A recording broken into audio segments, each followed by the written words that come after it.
matin. Est-ce que nous pouvons bien acclamer le Seigneur ce matin? Bonjour peuple de Dieu. Est-ce que tu peux encore saluer ton voisin de gauche, ton voisin de droite? Nous sommes une famille et il est important de se saluer avec un sourire. Nous rendons gloire et toute l'honneur à notre Dieu pour l'opportunité qu'il nous donne de pouvoir nous tenir ce matin encore au-devant de vous. Nous tenons à bénir le pasteur ainsi que son collège pour le choix qu'il porte sur notre faible personne.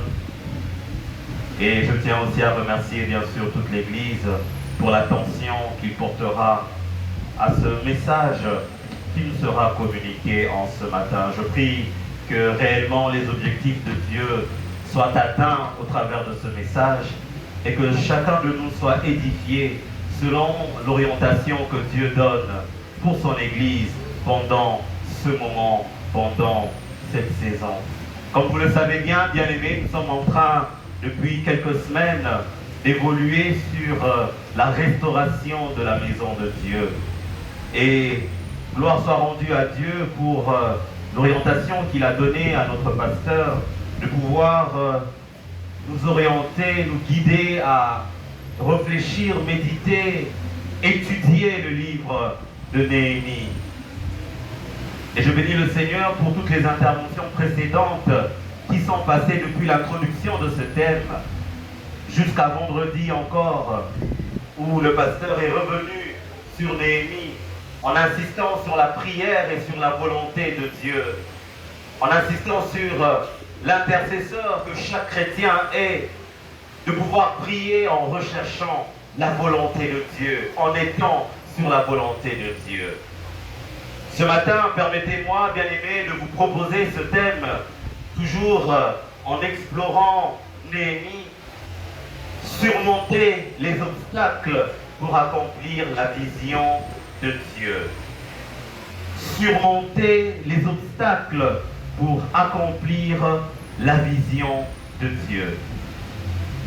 Oui, bien-aimés, pour ceux qui sont fidèles à ces enseignements, nous avons vu comment est-ce que Néhémie, après qu'il ait reçu ce fardeau de reconstruire la muraille de Jérusalem, s'est engagé dans cette vision que Dieu a déposée dans son cœur. Et je bénis le Seigneur car certains éléments dont je parlerai ce matin, les prédécesseurs qui sont passés ici sur cette chaire les ont évoqués. Et lorsque je préparais, je me demandais qu'est-ce que je peux encore apporter. J'ai pu encore puiser dans certaines interventions, bien aimés, les éléments que je vais vous donner ce matin. J'aimerais vous dire d'entrée de jeu que dans chaque mission, alors que nous sommes en train de rechercher la restauration de la maison de Dieu dans notre Église, chaque mission divine a ses défis. Chaque mission à laquelle nous nous engageons, bien-aimés, a ses défis.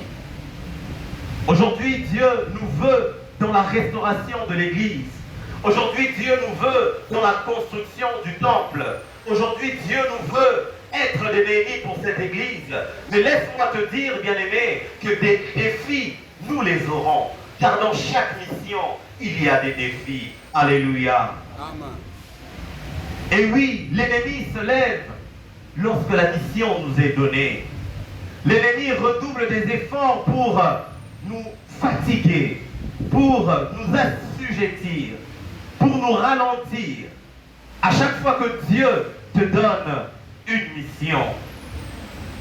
Mais dans la vie et le parcours de Néhémie, nous allons trouver des éléments qui vont nous aider à surmonter les obstacles face à cette mission que Dieu nous donne, face à la vision que Dieu a mis dans ton cœur. Il ne s'agit pas simplement de l'Église, mais il s'agit aussi de ta vie personnelle. Alléluia. Dans ta vie personnelle, dans ta vie de famille, bien-aimé, il y a des fois des directives que tu peux avoir. Tu peux avoir une vision pour tes enfants. Tu peux avoir une vision pour ton couple. Tu peux avoir une vision, bien-aimé, pour des projets qui sont liés à ta famille. Mais tu dois savoir qu'il y aura des défis. Tu dois savoir qu'il y aura des obstacles. Et ces obstacles ne doivent pas t'empêcher à atteindre l'objectif que tu t'es assigné. Ces obstacles ne doivent pas t'empêcher, bien-aimé, à pouvoir concrétiser la mission que Dieu t'a donnée. L'histoire de Néhémie va nous montrer comment nous devons avancer malgré les obstacles et malgré les difficultés. Alors, bien-aimé, permettez-moi de parler de quelques obstacles auxquels Néhémie a pu faire face. J'en ai répertorié 9, il y en a plusieurs. Je prie le Seigneur afin que nous arrivions à tous les citer dans ce message de ce matin, mais si je n'arrivais pas, gloire à Dieu, je crois que ce qui sera donné sera pour la gloire du Seigneur. Alléluia. Alléluia. Le premier obstacle auquel Néhémie fait face, bien-aimé, c'est le fardeau. Il a un fardeau face à ce qu'il a pu entendre, face à ce qu'il a eu comme information. Et nous sommes dans Néhémie chapitre 1er, le verset 1 à 4. J'aimerais que nous puissions tous le lire. Le verset, le Néhémie chapitre 1er, le verset 1 à 4. La Bible déclare ceci, parole de Néhémie, fils de Hakalia, au mois de Kislou. La 20e année, comme j'étais à Suse dans la capitale, Anani, mon frère et quelques hommes arrivèrent de Juda. Je les questionnais au sujet des Juifs échappés qui étaient restés de la captivité. Et au sujet de Jérusalem, ils me répondirent, ceux qui sont restés de la captivité sont là dans la province, au comble du malheur et de l'opprobre. Les murailles de Jérusalem sont en ruine et ses portes sont consumées par les feux. Lorsque j'entendis ces choses, je m'assis, je pleurais et je fus plusieurs jours dans la désolation. Je jeûnais et je priais devant le Dieu des cieux. Lorsque j'entendis ces choses, je m'assis, je pleurais, je fus plusieurs jours dans la désolation. Je jeûnais et je priais devant le Dieu des cieux. Bien-aimés, nous voyons Néhémie qui reçoit les informations de ses frères, qui reçoit les informations de sa ville. Et lorsqu'on lui dit que la muraille n'est plus, que le feu a consumé la muraille de Jérusalem, qu'elle était en ruine, que le peuple était dans l'opprobre, le peuple était dans la honte, Néhémie a pris cette douleur, a pris ce fardeau et il en a fait sien. Nous voyons Néhémie, bien-aimé, en train d'avoir un fardeau lourd en lui. Et c'est à partir de ce fardeau qu'un dépôt sera dans son cœur, celui d'aller reconstruire. La douleur que Néhémie a eue, bien-aimé, face à la réalité de son peuple, face à la réalité de ses frères, a poussé afin qu'il soit en action. Aujourd'hui, bien-aimé, je ne sais pas s'il y a un fardeau dans ton cœur. Je ne sais pas ce matin si dans cette église, il y a un fardeau à chaque fois que tu viens en ces lieux. Je ne sais pas si en tant que serviteur, là où tu es en train d'évoluer, dans ton pâturage, dans le comité peut-être des mamans ou des enfants pentecôtistes, diacre, à l'école du dimanche, protocole, est-ce qu'un fardeau est en toi? Parce que Néhémie se retrouve avec un fardeau suite à ce qui se passe. Aujourd'hui, j'aimerais que nous soyons des personnes qui portent le fardeau afin que la maison de Dieu soit reconstruite. Alléluia. Amen. Alléluia. Qu'est-ce que Néhémie fait lorsque ce fardeau est en lui? Il dit, j'ai jeûné, j'ai prié, et il a pleuré parce qu'il était dans la désolation. Bien-aimé, j'aimerais que à chaque fois que nous nous retrouvons devant des défis et des réalités, que nous arrivions à faire comme Néhémie. Bien-aimé, tu peux pleurer, mais ne t'arrête pas à pleurer. Prie. Prie. Tu peux prier, ne t'arrête pas à prier. Jeûne. Alléluia. Amen. Alléluia. Nous aurons un mois de prière. Le pasteur l'a annoncé déjà. Le mois de décembre, nous serons là en train de rechercher la face de Dieu. Seras-tu au rendez-vous? Y aura-t-il un fardeau dans ton cœur qui peut te pousser à entrer en prière? Y aura-t-il un fardeau lorsque tu regardes ta famille, lorsque Néhémie a regardé ses frères qui sont restés là à Jérusalem et il a eu ce fardeau? Quel est le fardeau? Quel fardeau viendras-tu avec dans la présence de Dieu pendant ce mois de décembre alors que nous serons en prière? Bien-aimé, viens pleurer et rechercher la face de Dieu. Alléluia. Viens prier et rechercher la face de Dieu. Viens jeûner et recherche la face de Dieu. Lorsque nous avons des besoins, bien-aimés, énormes, le premier étape ou la première étape que nous devons faire, c'est d'aller dans la présence de Dieu et présenter tous ces fardeaux dans sa présence. Car la prière est celle qui transforme la douleur en puissance. Alléluia. J'aimerais encore bien le redire. La prière est capable de transformer la douleur que tu as, le poids que tu as, le fardeau que tu as en une puissance. Cette puissance va te motiver à rechercher la face de Dieu, à prier jusqu'à l'exaucement. Alléluia. Alléluia. 1 Pierre chapitre 5, le verset 7 nous dit ceci. Et déchargez-vous sur lui de tous vos soucis, car lui-même prend soin de vous. Déchargez sur Dieu tous vos soucis, car lui-même prend soin de vous. Ne viens pas te décharger sur un homme, ne viens pas décharger tes soucis sur une personne, mais recherchons Dieu. Venons à la recherche de Dieu et déchargeons-nous sur lui. Bien-aimé, si tu n'as pas de problème, tant mieux. Et moi, je peux te rassurer que j'ai des défis. Quand je regarde comment mes enfants grandissent, j'ai des défis et j'ai des choses à présenter au devant de Dieu. Lorsque je regarde comment est-ce que j'achemine avec mon épouse, il y a des défis et j'ai des choses à présenter au devant de Dieu. Lorsque je regarde les responsabilités que Dieu est en train de me donner, je trouve qu'il y a des défis et j'ai des choses à présenter au devant de Dieu. Alors venons et déchargeons-nous tous nos soucis auprès du Seigneur, car il est celui qui sait prendre soin de nous. Un auteur chrétien, Charles, a dit: la prière n'est pas la moindre de nos armes, mais la prière est la plus puissante arme que nous puissions avoir. Si tu es d'accord avec moi, acclame le Seigneur. Il dit: la prière n'est pas la moindre de nos armes, Non, bien aimé, la prière n'est pas... Vous savez, même quand un militaire va en guerre, il a plusieurs armes sur lui. Il a des armes blanches, il peut avoir un couteau, il peut avoir un cutter, mais il a une arme principale, où il sait qu'avec cette arme, je peux anéantir le maximum d'ennemis. Alléluia. Et la prière n'est pas la moindre de nos armes en tant que chrétiens. La prière est la plus puissante arme que nous puissions avoir. Alléluia.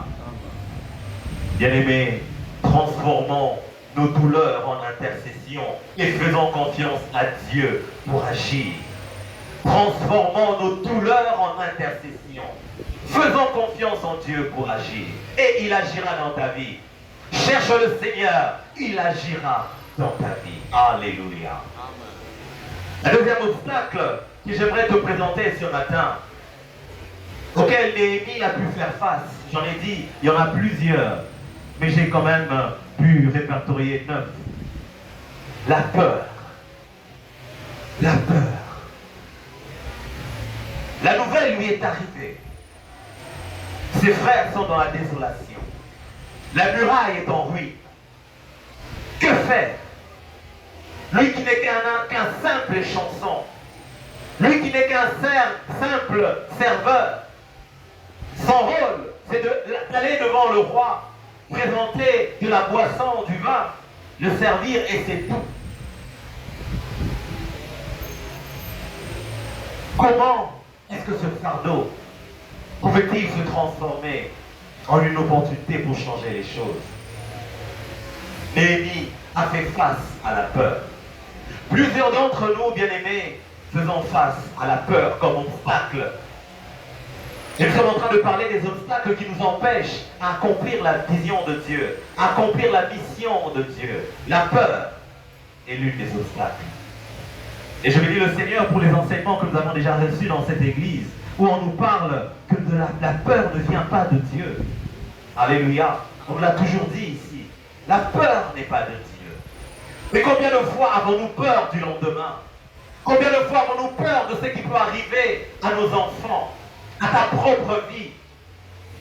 Combien de fois avons-nous peur, bien-aimés, de savoir si réellement, dans 5 ans, nous serons encore dans ce monde?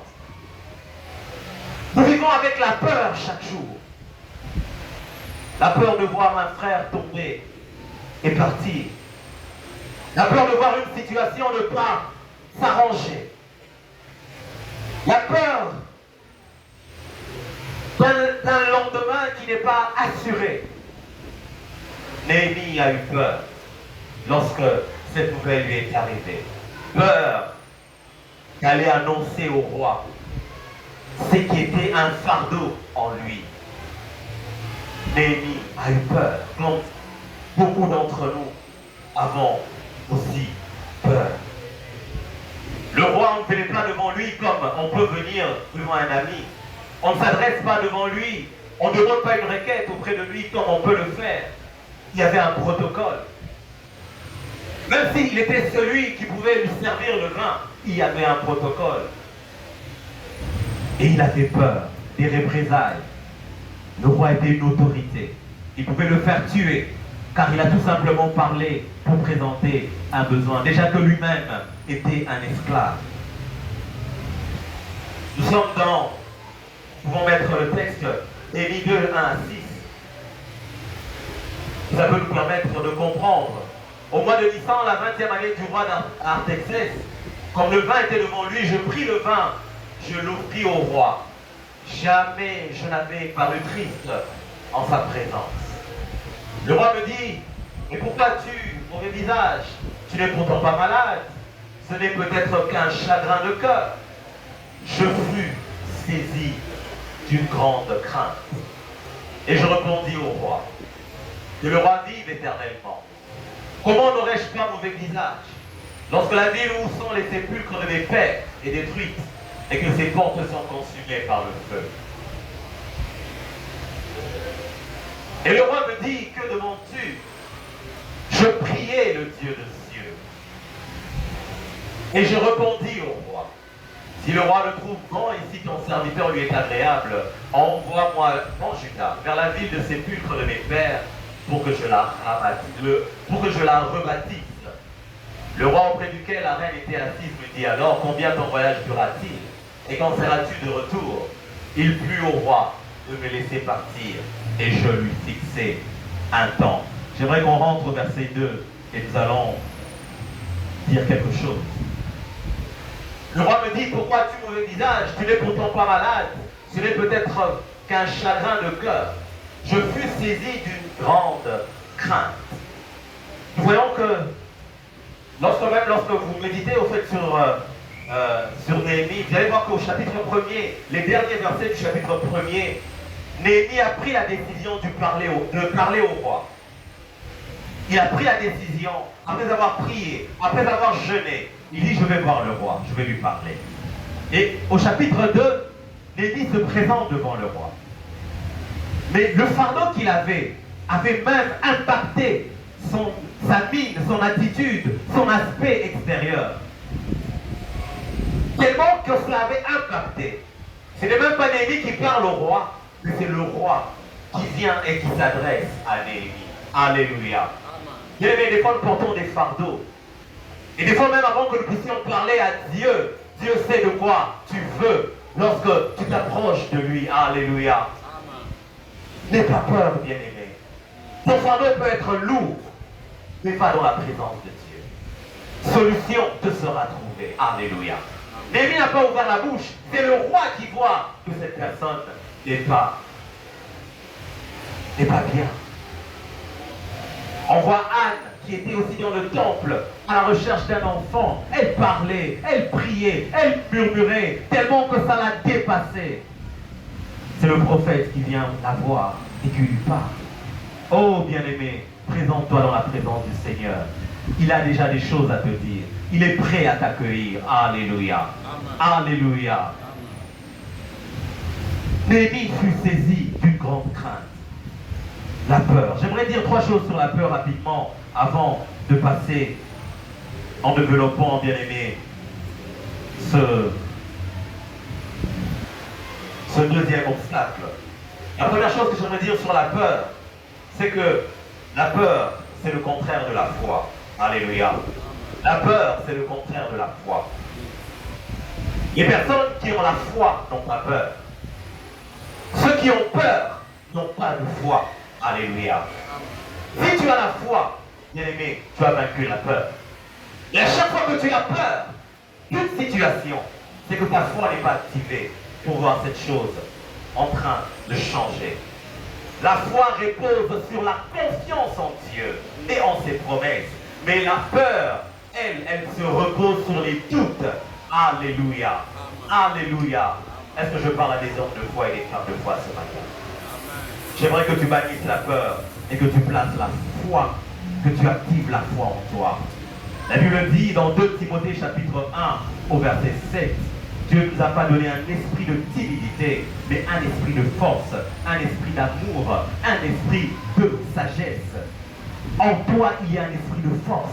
N'aie pas peur. La deuxième chose que j'aimerais nous dire, bien-aimés, sur la peur et la foi triomphe de la peur dans la présence de Dieu. Il n'y a que dans la présence de Dieu que tu peux triompher de la peur. Par la foi. Alléluia. Par la foi, tu peux triompher de la peur. N'aie pas peur du lendemain. Entre dans la présence de Dieu. Tu auras de l'assurance. Les paroles de Dieu sont là. Les paroles de la Bible sont là. Elles t'encouragent. Et tu n'auras pas peur d'une situation. La peur s'efface lorsque nous nous tenons dans la présence de Dieu. Le psaume 23 au chapitre 4 nous dit, nous le connaissons très bien, quand je marche dans la vallée de l'ombre de la mort, je ne crains aucun mal, car tu es avec moi. Je ne crains aucun mal, car tu es avec moi. Ta houlette et ton bâton me rassurent. Oui, bien-aimé, Dieu à nos côtés est une assurance. Alléluia. Dieu dans ta famille est une assurance. Alors pourquoi as-tu peur?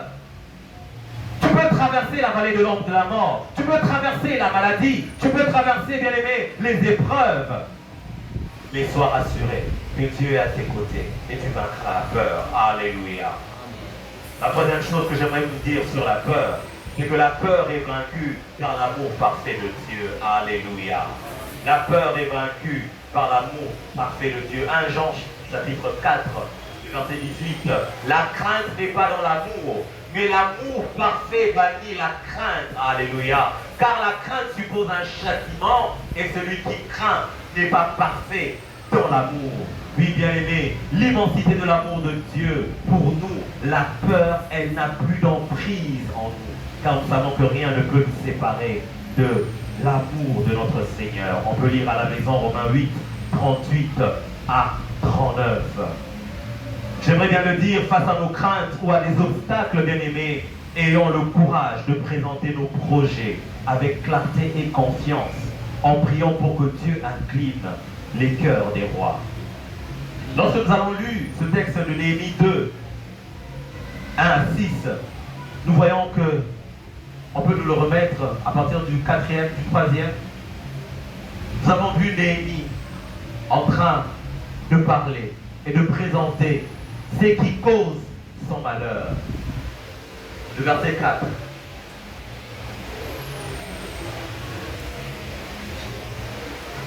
Lorsque j'entendis, nous sommes toujours dans Néhémie, j'aimerais Néhémie chapitre 2, c'est ça, 1 à 6, hein, voilà. Néhémie 2, 1 à 6, voilà. Au verset 4. Verset 3, merci. Je répondis au roi, que le roi dit éternellement, comment n'aurais-je pas mauvais visage, lorsque la ville où sont les sépulcres de mes pères est détruite, et que ses portes sont consumées par le feu. Le verset 4. Et le roi me dit, que demandes-tu? Et Néhémie maintenant qui est en train de dire, je priais le Dieu des cieux. 5. Et je répondis au roi. Si le roi trouve, bon, et si ton serviteur lui est agréable, envoie-moi en Juda, vers la ville de sépulcre de mes pères, pour que je la rebâtisse. 6. Le roi auprès duquel la reine était assise lui dit, combien ton voyage durera-t-il et quand seras-tu de retour? Il plut au roi de me laisser partir et je le fixai un temps. J'aimerais dire quelque chose par rapport à cette réalité. Bien-aimés, le fardeau est dans nos cœurs. Nous entrons dans la présence de Dieu pour pleurer, pour prier et pour jeûner. Nous prenons la décision d'aller affronter, d'aller parler au roi. Mais lorsque nous allons parler au roi, bien-aimés, nous devons avoir un plan. Nous devons avoir une stratégie. Nous devons avoir des méthodes. Néhémie ne s'est pas limité tout simplement à prier et à jeûner. Mais lorsqu'il priait et jeûnait, il a monté une stratégie. Alléluia. Et j'aimerais bien aimer nous encourager. À chaque fois que tu es en train de prier pour un projet, chaque fois que tu as un fardeau pour un projet, bien aimé, laisse-toi inspirer dans la présence de Dieu, afin que Dieu te donne des stratégies pour pallier à cette réalité. Alléluia. Alléluia. Tu as un projet de fiançailles. Ne te limite pas à prier. Monte des stratégies. Donne-toi une limite, un délai. Je me rappelle lorsque j'ai prénoté mon épouse en 2011. La prénote s'est passée en janvier 2011. Et le planning était que je puisse noter en janvier, en juin 2011. Et il est arrivé que la dot s'est passée en juin 2013. Pourquoi? Parce qu'il y a eu beaucoup de distractions. Parce qu'il y a eu beaucoup de choses qui se sont passées. J'ai fait un calendrier, mais je n'ai pas pu l'atteindre. Je n'ai pas pu réaliser ce que je m'étais donné comme planning. Et je me rappelle très bien. Alors qu'on était fiancés, grâce était ici, moi j'étais à Boubachi, elle entrait en prière. C'était une prière, je crois, un temps de prière peut-être d'une vingtaine de jours, si je ne me trompe pas. Et il se faisait que moi aussi à Lubumbashi, on avait un temps de prière dans l'église de 14 jours. Et c'est dans le moment de prière que j'ai compris, que j'ai été dans la distraction par rapport au planning que j'avais fait. C'est dans la présence de Dieu que j'avais compris ça. Et je me rappelle que dans la présence de Dieu, pendant ce temps de prière, j'avais pris une décision. Je me suis dit, l'année 2013 ne va pas s'achever. Je vais doter, je vais me marier. Dans la présence de Dieu, j'ai pris des décisions. Et c'est ce qui est réellement arrivé. 6 mois plus tard, en juin 2013, je venais ici pour doter. 6 mois plus tard, en décembre 2013, je me suis marié. Alléluia. Amen. Alléluia. Amen. Quel planning as-tu, bien-aimé? Néhémie donne un délai au roi en lui disant, un temps, je lui fixais un temps. Je lui fixais un temps. Il a dit au roi, si tu m'envoies, il y a un temps que je ferai pour faire ce travail. Et lorsque vous lisez dans les autres chapitres, on va vous parler de 52 jours, une cinquantaine de jours pour rebâtir la muraille que Néhémie avait fait. Et Néhémie a encore été béni, et ainsi de suite. Pendant 12 ans, il a été même gouverneur. Quel est le planning que tu as? Aujourd'hui, nous sommes dans ce projet de construction. Nous avons prié, nous sommes en train de prier, montons des stratégies, faisons un planning. Disons-nous, le délai que nous fixons pour avoir notre temple, c'est dans 2 ans. Le délai que nous fixons pour acheter la parcelle, c'est dans 6 mois. Le délai que nous fixons, fixons-nous des délais et avançons, travaillons dans la prière. Si tu es d'accord avec moi, acclame le Seigneur.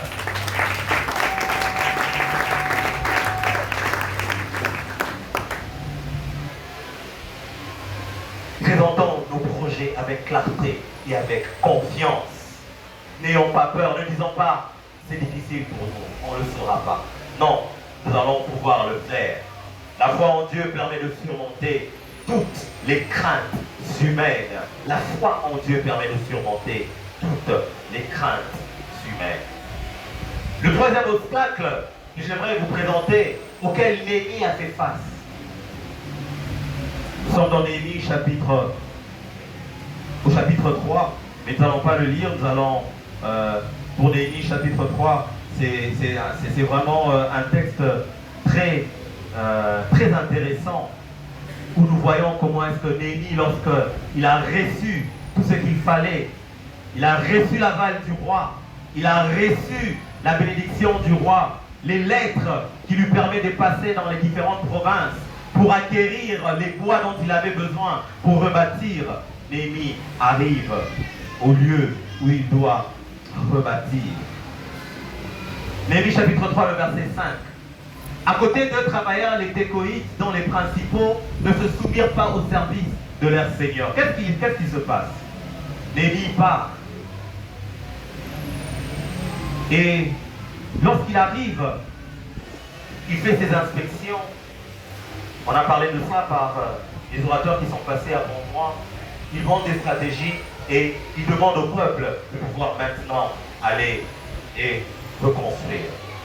Et vous verrez que dans le chapitre 3 de Néhémie, on est en train de citer des familles. On est en train de citer des noms.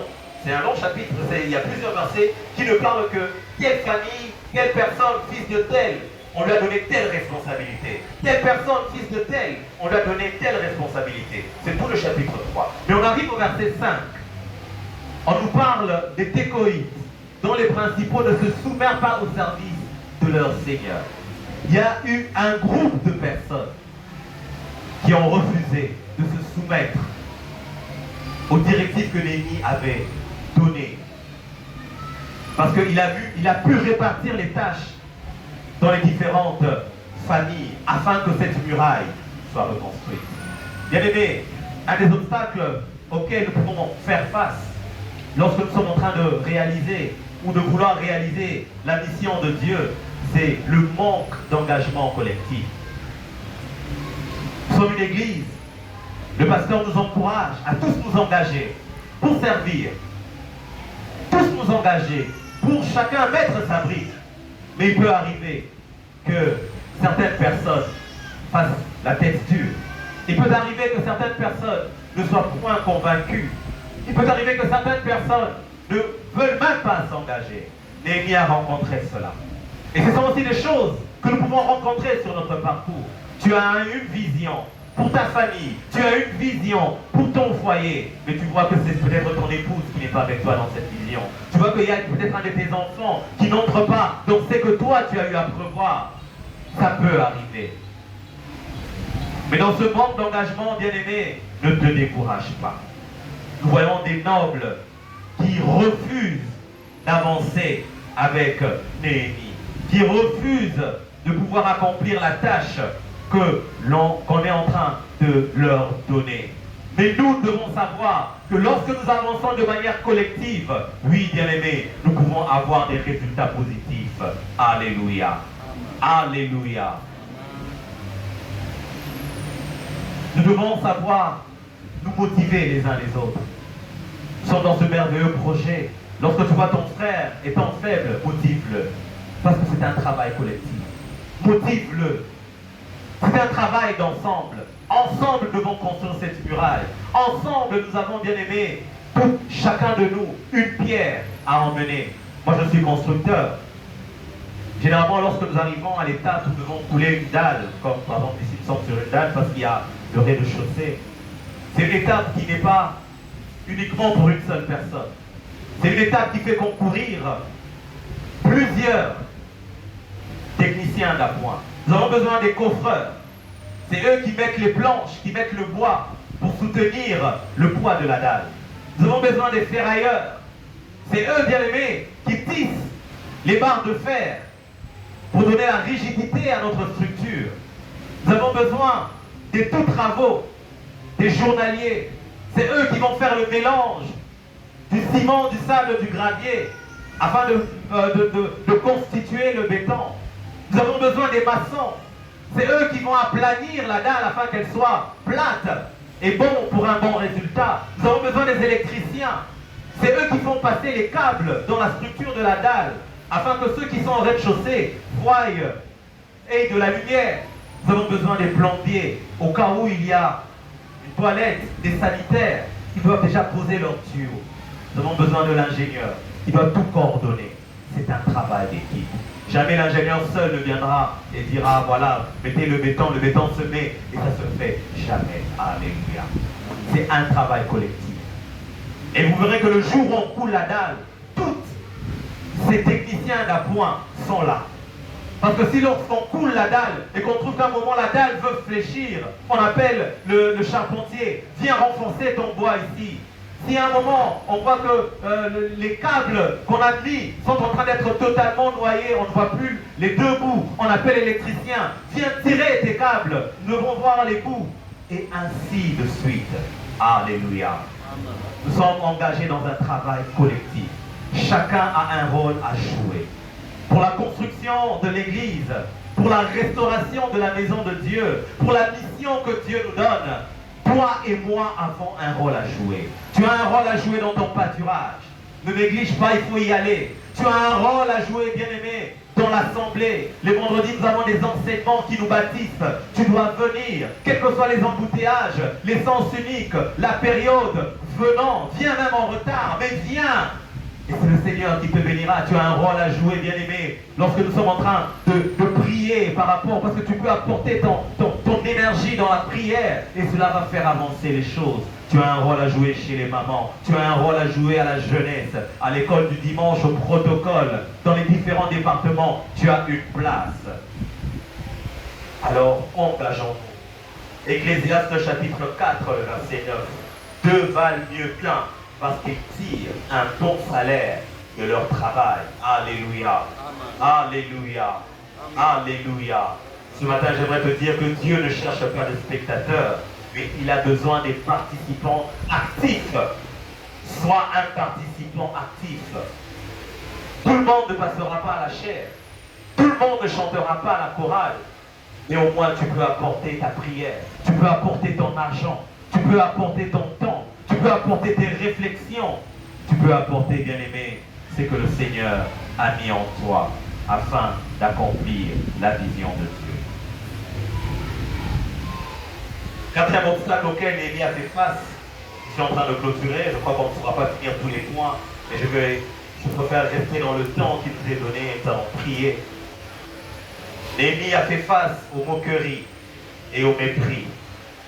Je bénis le Seigneur car le dimanche passé, le diacre Ting est revenu sur cela, a beaucoup parlé sur cela.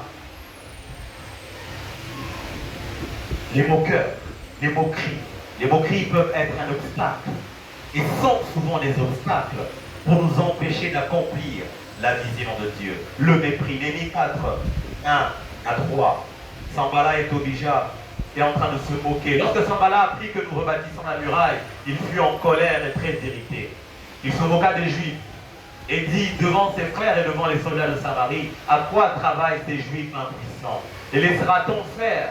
Sacrifieront-ils? Vont-ils achever? Redonneront-ils vie à des pierres ensevelies sous des morceaux de poussière et consumées par le feu?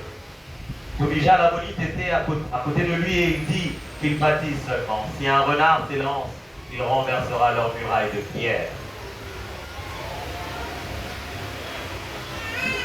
C'est jusqu'au verset 3. Les moqueries. On se moque de ce que tu fais. On se moque des efforts que tu fais. Ça arrive, bien-aimé.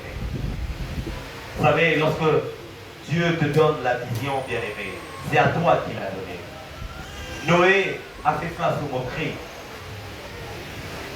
Alors qu'il s'est engagé à construire cette arche, combien ceux de son époque se sont moqués de lui? Combien ceux qui étaient autour de lui se sont moqués? Mais toi qui as reçu le fardeau, toi qui as reçu la vision, toi qui connais où tu vas, bien-aimé, que les moqueries ne puissent pas te décourager. Sauf des fois dans nos foyers où chaque famille a une vision pour ses enfants, chaque famille a une vision pour sa maison. Mais les moqueries, bien-aimés, ne cesseront pas de venir en pensant qu'il y a une seule et unique manière de pouvoir conduire, bien-aimés, tes enfants. Lorsque tu es dans la présence de Dieu, Dieu te donne un fardeau pour ton enfant. Dieu te donne une orientation pour ton enfant. Et toi, tu travailles afin que cette orientation puisse s'atteindre, puisse arriver.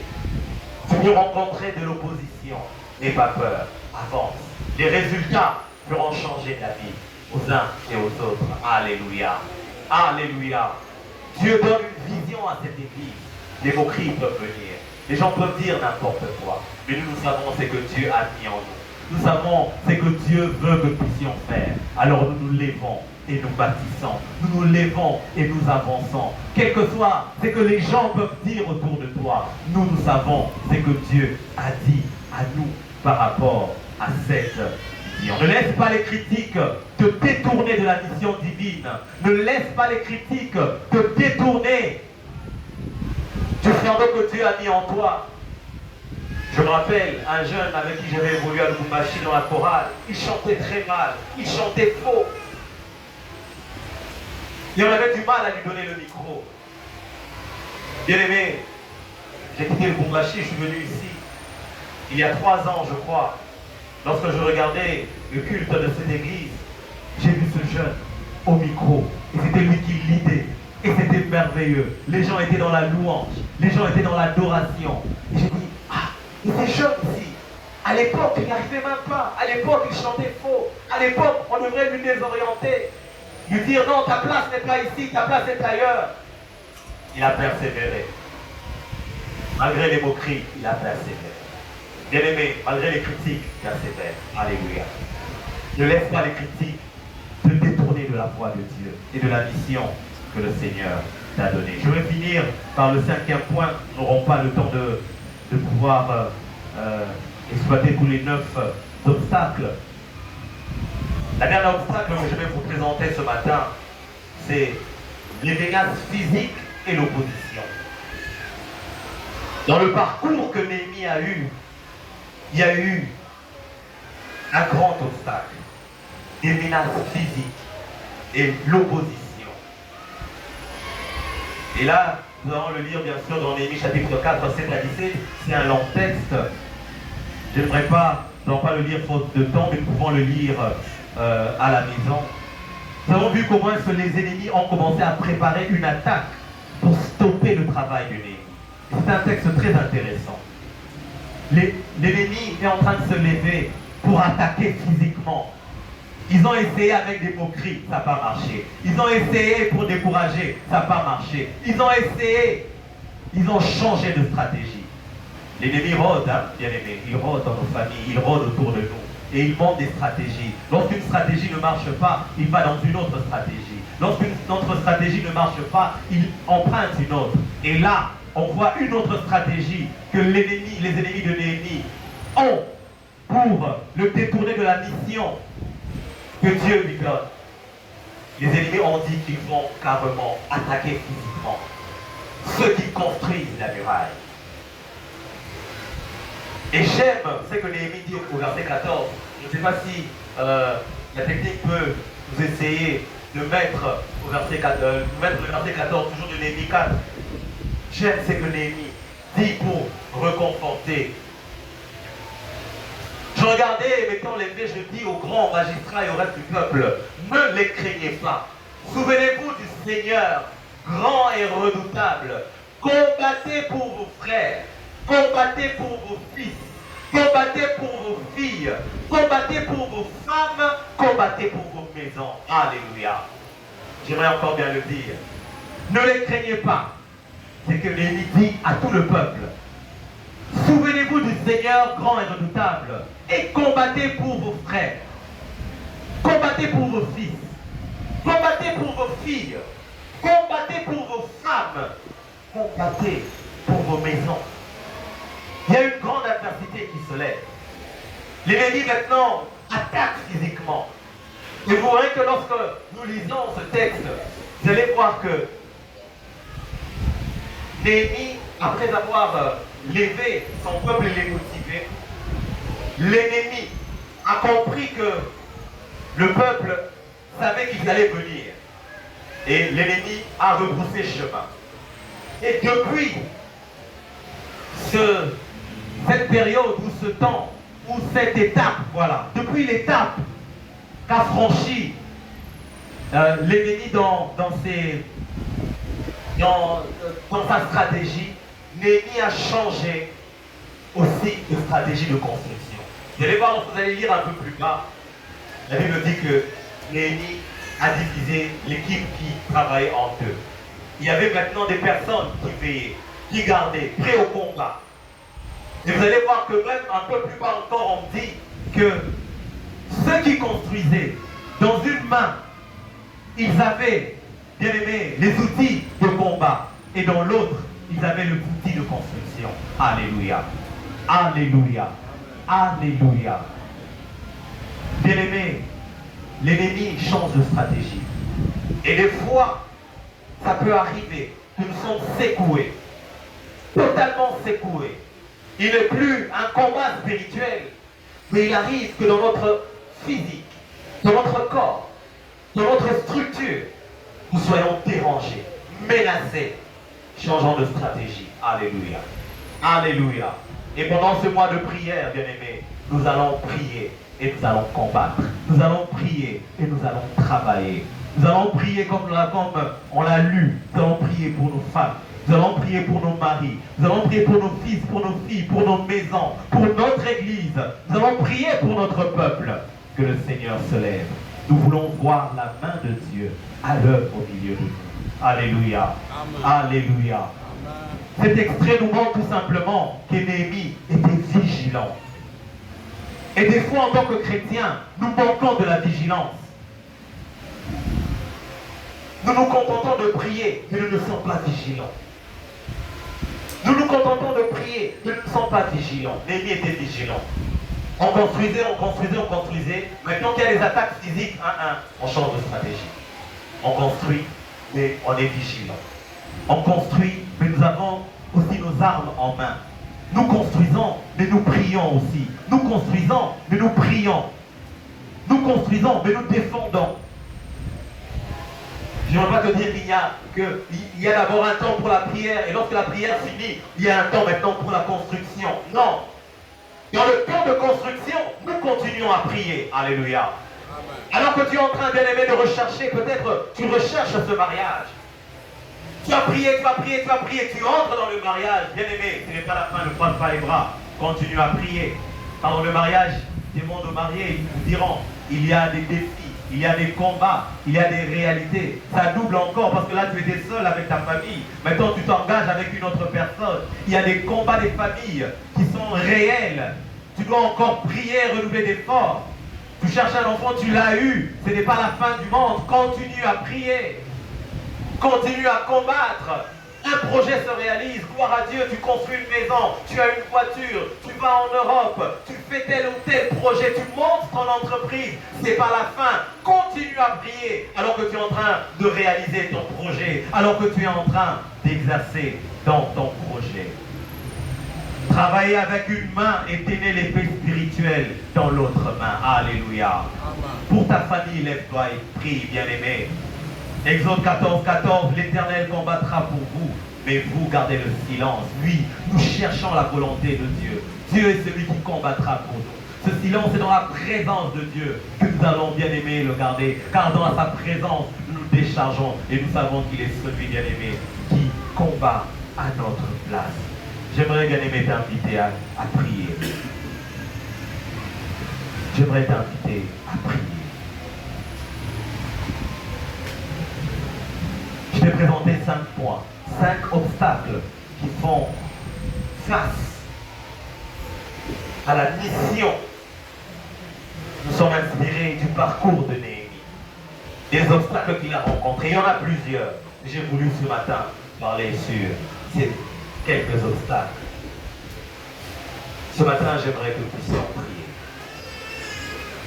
Et bien aimé, si tu es conscient qu'il y a des obstacles réellement qui se lèvent au devant de ta vie, j'aimerais que tu te tiennes debout là où tu es. Et nous allons combattre dans la prière pendant un petit